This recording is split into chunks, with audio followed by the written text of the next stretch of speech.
Palestinians say that they want to go home to Gaza. President Trump has spoken about cleaning out Gaza. So what does that look like?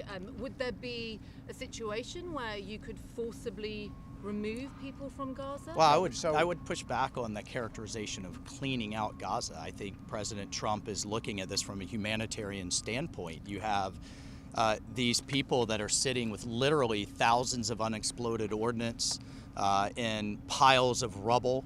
At some point, we have to look realistically. How do you rebuild Gaza?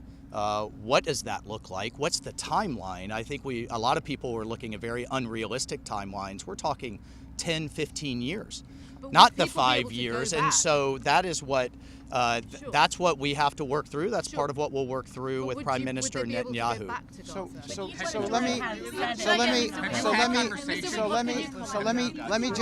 Let me just expand on what the National Security Advisor said, because we talk about this all the time.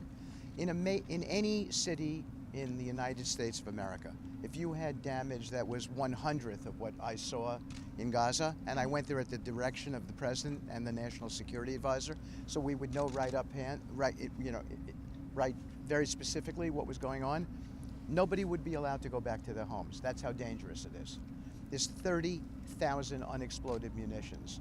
It is the buildings that could tip over at any moment.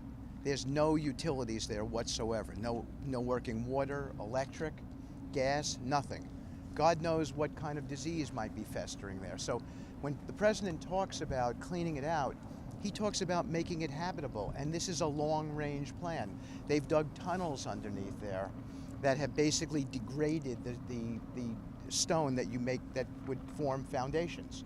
We have to examine that. You do it with borings. You do it with subterranean surveys. How long could that take? And this guy knows real estate. It's years on top of years. Right. The disposal effort in Gaza is, we estimate, 3 to 5 years just to dispose of all the things before you can look down beneath the surface of the soil, and then before you get a master plan done. And the President is intent on getting it all done correctly. So to me, it is unfair to have explained to Palestinians